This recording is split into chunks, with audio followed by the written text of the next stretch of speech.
WhatsApp कर करके भेजा, हम लोग फंसे हैं, फोन नहीं उठा रहे हैं। हम बोले गलत नंबर आप लगाए हैं, आप गलत नंबर बोला। नीति के नाम पर आपने खेल तमाशा देख लिया।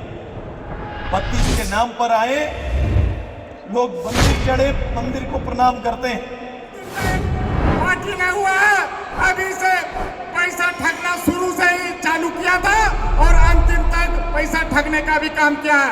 रात में ही हमारे पास 12 बजे फोन आया कि हम लोग 100 आदमी लगभग फंसे हुए हैं, आपको चंदा दिए हैं। हम बोले किसको चंदा? हम जयराम महतो के चंदा दिए हैं। देखिए फोन से हमको व्हाट्सएप कर करके भेजा, हम लोग फंसे हैं, फोन नहीं उठा रहे हैं। हम बोले गलत नंबर आप लगाए हैं, आप गलत नंबर। हम बोला कहाँ बोल रहे हैं? हम बोले मांडू विधायक बोल रहे हैं। बोले कि हम लोग लगा रहे थे वहाँ, लेकिन आपका भी नंबर लग गया। हम लोग बहुत पैसा दिए हैं, बर्बाद हो गया है, लेकिन हम लोग को कोई पूछने, ये कोई छोटा मोटा मंच नहीं है, ये झारखंड का राजनीतिक वाला भविष्य का मंच है, जो आगे दिन तय करने के लिए यहाँ पे हम लोग नौजवान लोग उपस्थित है। माननीय सुरेश जी, साथ में चंद्र प्रकाश चौधरी जी, हमारे guardian Ramchandra Singh ji, doctor देसरन Bhagat ji, Parveen Prabhakar ji, Lamodar sir, Sunita Chaudhary जी, हरे लाल जी, हरे जी और हमारे अभिभावकगण। समय बहुत कम है और बहुत हमारे मंच में जितने भी हमारे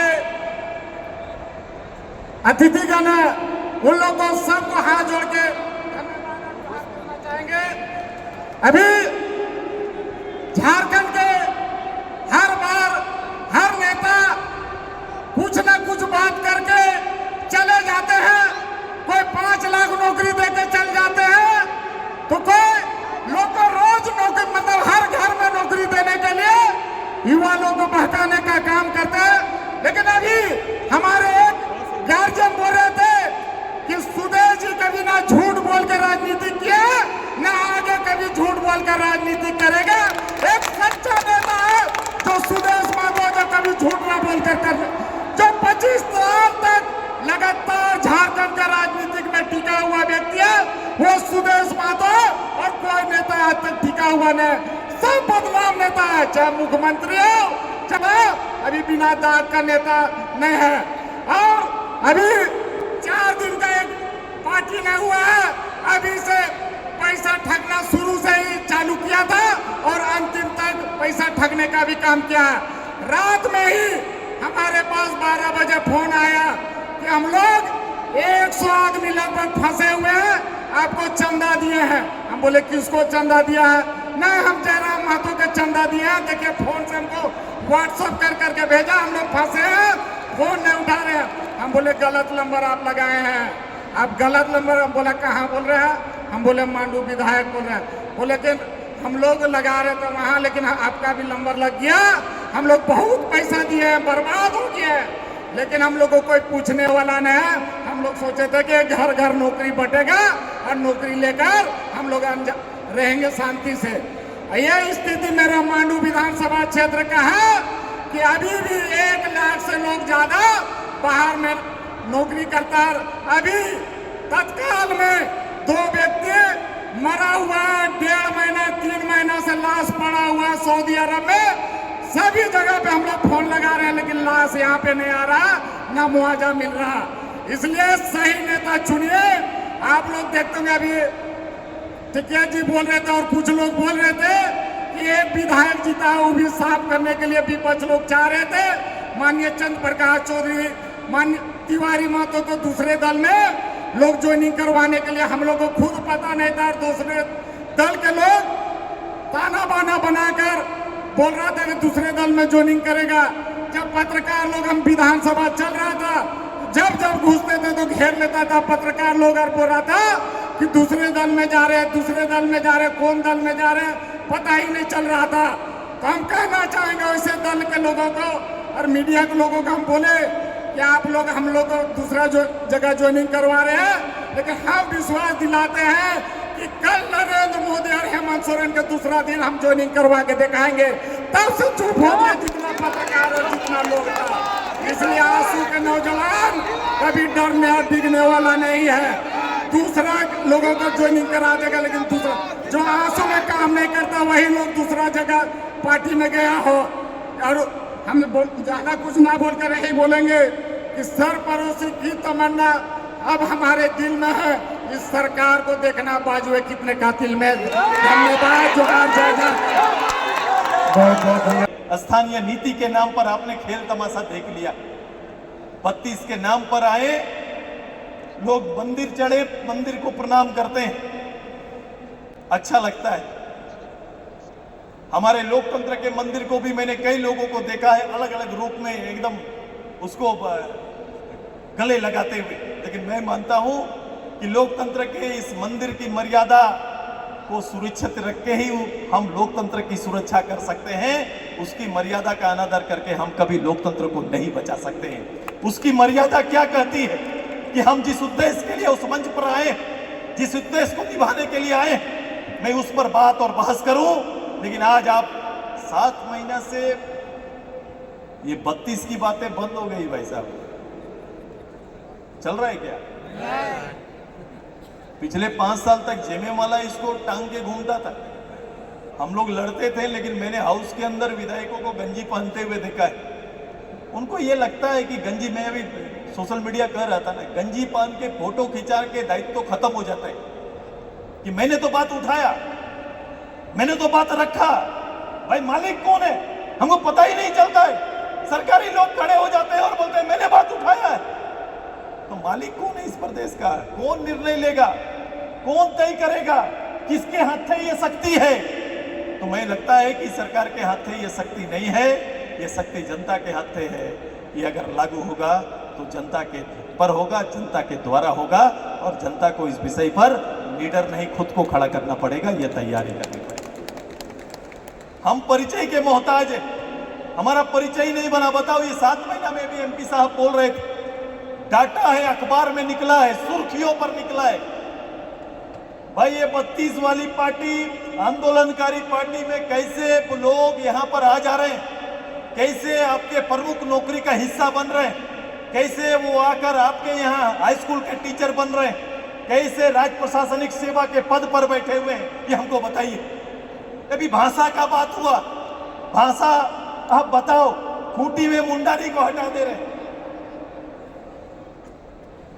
रीजनल भाषा को अलग कर दे रहे, वो जानबूझ के गेम करते हैं। ये सरकार को पता नहीं, अधिकारी को पता नहीं है। ये तो स्पष्ट बात है, जहां जो भाषा बोली जा रही है उसको प्राथमिकता दो, उसको वहां पर जगह दो जिला में।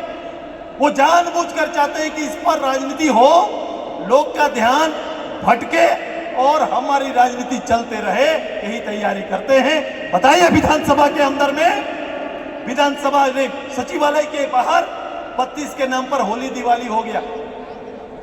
होली दिवाली मना लिया इन लोग, अबीर खेल लिया, लेकिन आज के दिन में 32 का लड़का कहां पर है? निकाल के दिखाइए। जो लोग भी जो नौकरियां, चंद नौकरियां जो बांटे हैं, उसमें कौन कहां पर है, इसको कौन झारखंड का लाल है, ये हमको दिखा दीजिए, हम मान जाएंगे आपको। ऐसे दलील से काम नहीं चलेगा। ये झूठे संस्कार के लोग हैं, इन्होंने कभी भी इस प्रदेश के लिए ईमानदारी प्रयास नहीं किया। कई लोग आजसू के बारे चर्चा करते हैं।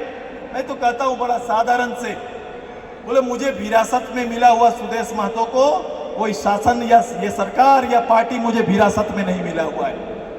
मैंने अपनी मेहनत से, अपने पार्टी के लोगों के मेहनत से ये विरासत पार्टी का तैयार किया। ये हमारा पार्टी जमीन आसमान का अंतर है।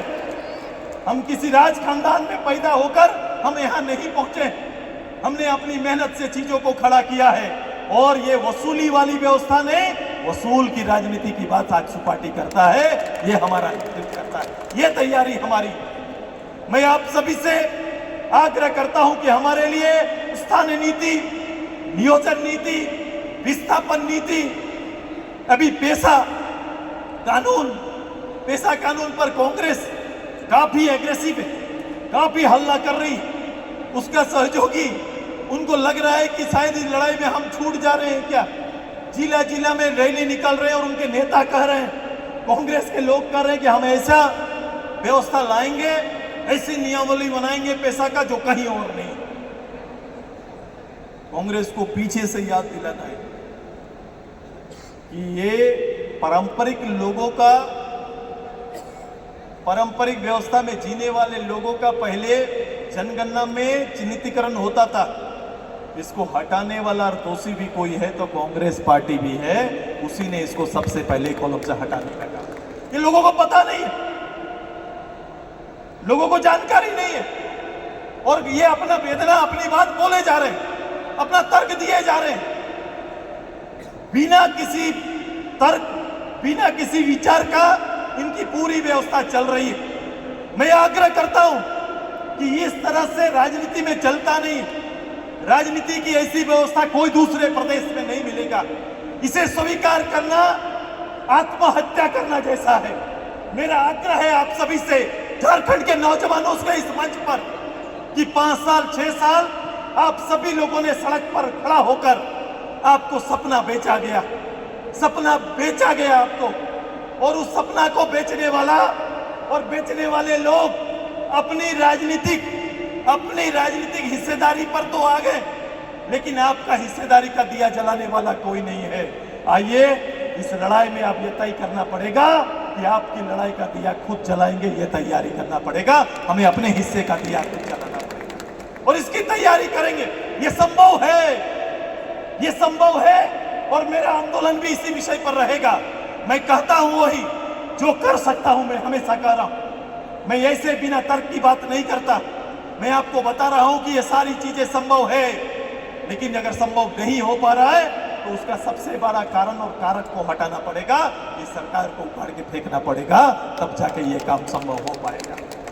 और इसकी तैयारी आप सभी को आज के बाद से करना है। एक संघर्षशील विपक्ष के रूप में हमें आना है।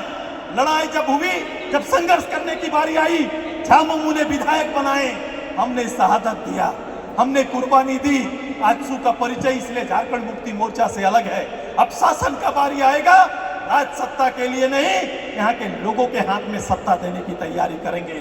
गांव गणराज्य को मजबूत करेंगे, पंचायत को मजबूत करेंगे, ये हमारी तैयारी है। ये सारे कानून यथावत रूप से आएंगे, यथावत रूप से आ सकते हैं। यहाँ के नौजवानों को अपने प्रदेश में हम नौकरी के अवसर दे सकते हैं, लेकिन अब चलो उस समय आ गया है कि सुदेश मातो सड़क पर खड़ा होकर आपके साथ, आप नौजवानों की नौकरी के लिए, यहाँ के नियोजन के लिए, यहाँ के अवसर तैयार करने के लिए सरकार के दरवाजे खटखटाने का काम करेगा। ये तैयारी। निजी संस्थानों में 75% रिजर्वेशन, सरकार का नोटिफिकेशन आ गया। मुझे बता दो प्राइवेट किस कंपनी में और कहां पर 75% लोगों को जगह दिया गया है। बड़े कायदे से 75% लोगों को सजा के उस सरकार को सपोर्ट करने का काम कर रहे हैं। ये आने